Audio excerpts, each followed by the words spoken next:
Read and listen to two people meeting in a hotel lobby. You look familiar. Haven't we met somewhere before? I don't think so. I'm not from around here. I know. Aren't you from Japan? I'm sure we met at the IT conference last week. Of course. You're from Mexico, right? That's right. I'm sorry. I've forgotten your name. Kamura Takashi. But you can call me Taka. Hi, Taka. Leon Prieto. Please call me Leon. So, what have you been up to since the conference? Not much. Actually, I'm on my way to the airport now. I'm flying back home. Hey, we should keep in touch. Here's my card. The conference is in Acapulco next year, and I can show you around. That would be great. I hear Acapulco's beautiful. It was nice to see you again, Taka. You too. Read and listen to people getting reacquainted. Audrey, have you met Hannah? No, I haven't. Hannah, I'd like you to meet Audrey. Hi, Audrey. You look familiar. Have we met before? I don't think so. I know. Last month, you were at my sister Nicole's party. Oh, that's right. How have you been? Listen to how the sound t of the negative contraction disappears in natural speech. 1, I haven't been to that class. 2, He hasn't met his new teacher. 3, They haven't taken the test. 4.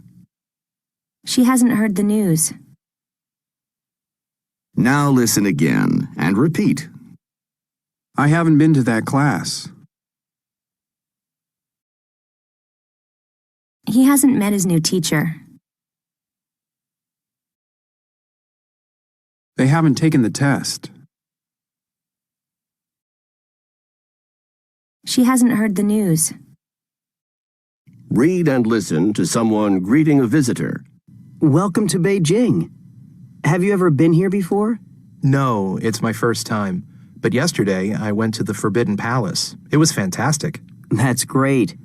Have you tried Beijing duck yet? Beijing duck? No, I haven't. What's that? It's a famous Chinese dish. I think you'll like it. Read and listen. Climb Mount Fuji. Go sightseeing in New York. Go to the top of the Eiffel Tower. Try Korean food. Take a tour of the Tower of London. Take pictures of the Great Wall. Now listen again and repeat. Climb Mount Fuji. Go sightseeing in New York. Go to the top of the Eiffel Tower.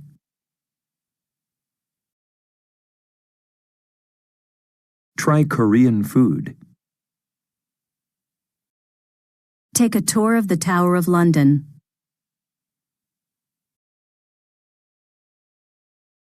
Take pictures of the Great Wall.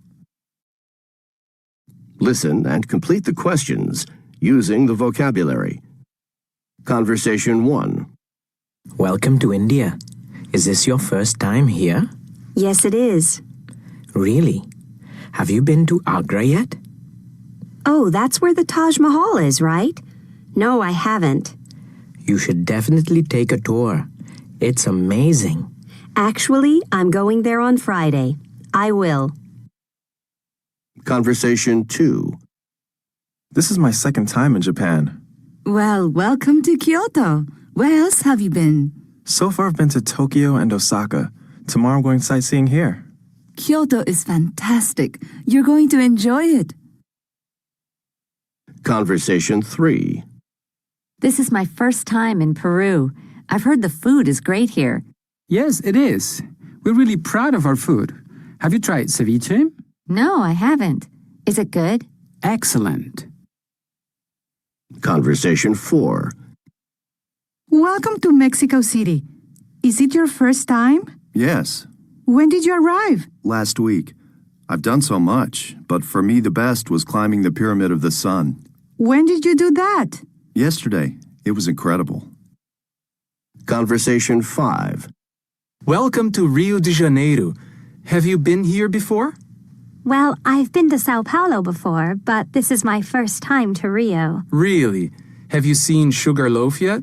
No, I haven't, but I plan to. Oh, you should. It's amazing. Take lots of pictures. Now listen again and complete the short answers.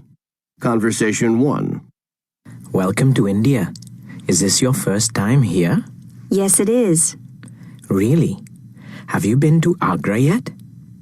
Oh, that's where the Taj Mahal is, right? No, I haven't.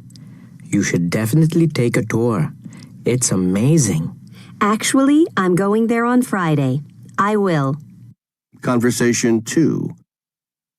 This is my second time in Japan. Well, welcome to Kyoto. Where else have you been?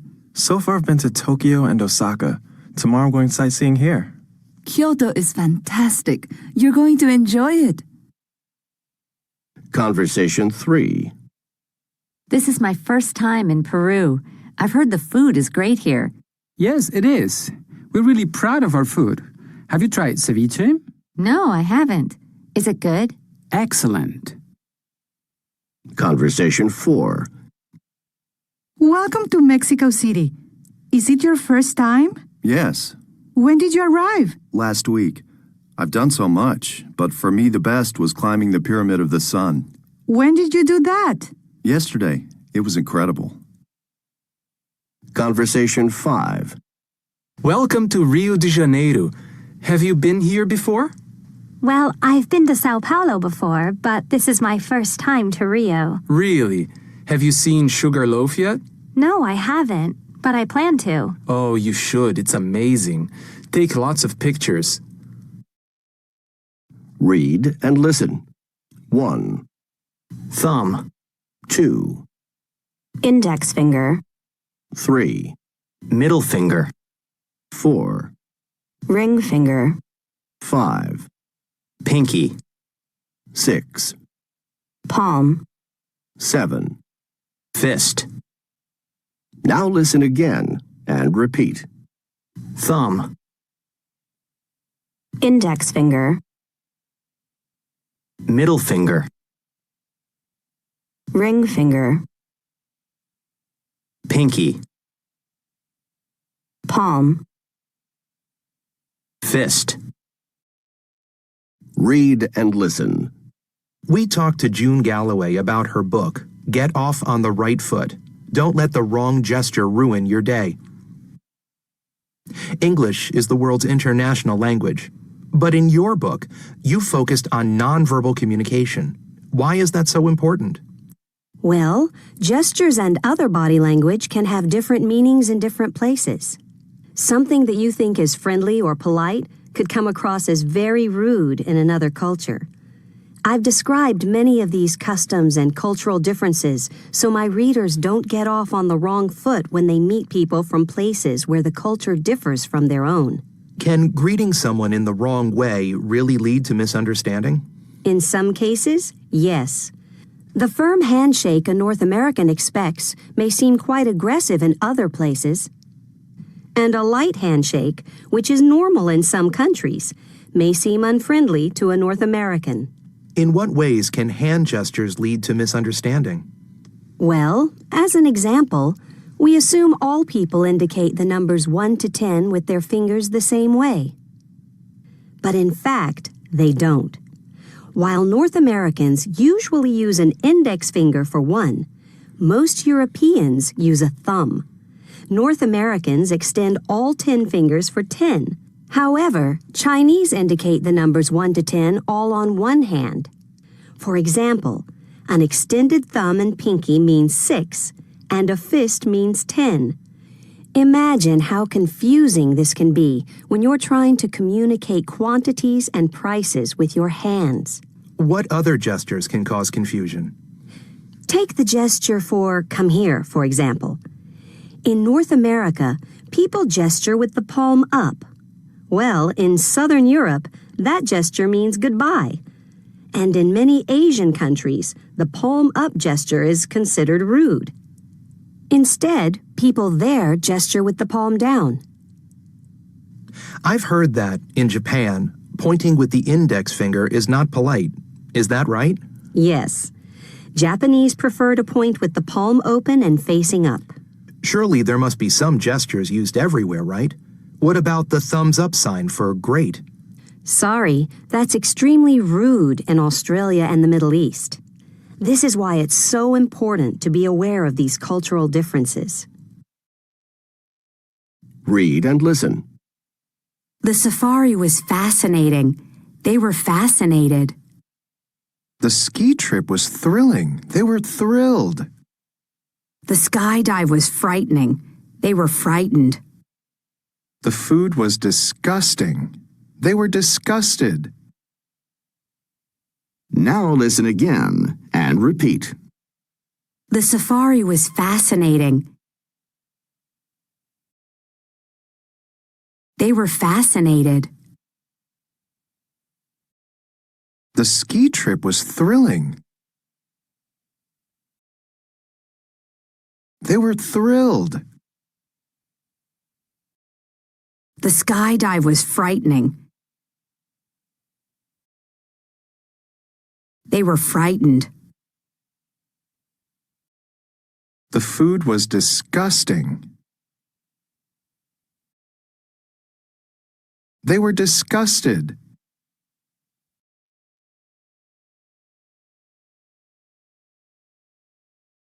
Listen to the 3 interviews.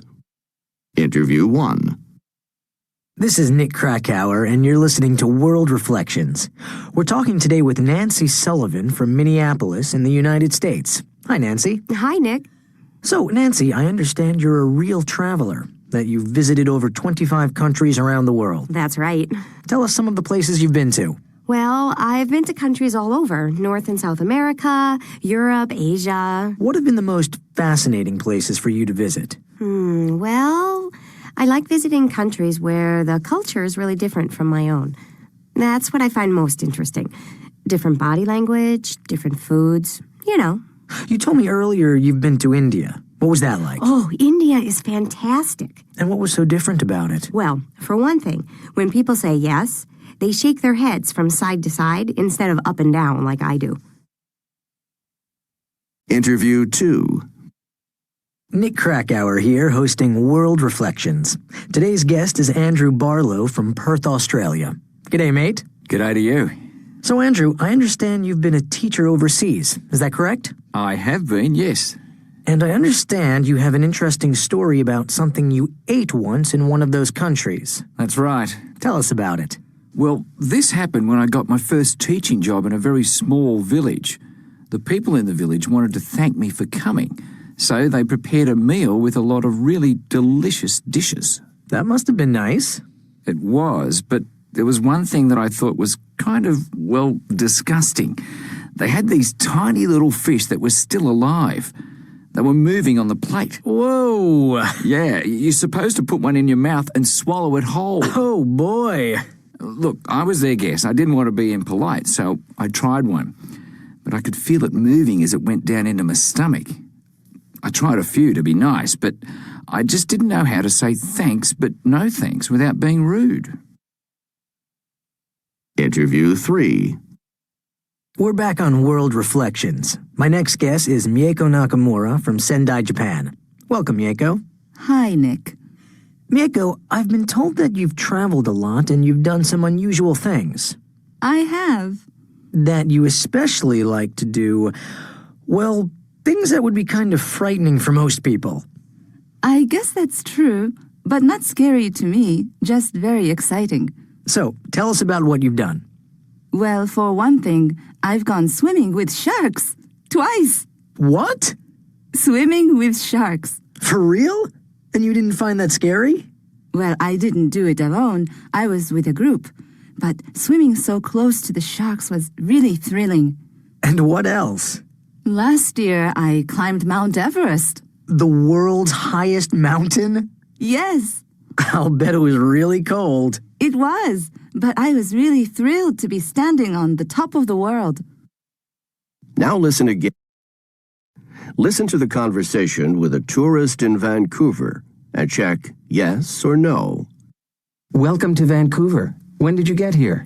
Just yesterday, thanks. Oh, that's great. Have you done any sightseeing yet? Yes, I have.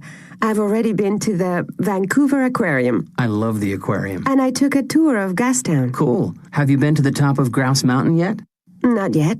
Is it nice? Oh, yeah. The sky ride up is great. You shouldn't miss it. And you should definitely visit the Capilano Suspension Bridge. It's a great place to take pictures. Oh, that sounds great. You know, everyone tells me I should try dim sum while I'm here. Definitely. It's really delicious. And they bring the food right to your table, and you choose what you want. Sounds like fun. Oh, did I mention that I went to the top of the Harbor Center Tower this morning? No. Actually, I've never done that myself. You should. It's a beautiful view. Vancouver is a great city. Well, I hope you enjoy your stay. Thanks. Now listen again and write the answers to the questions using yet or already.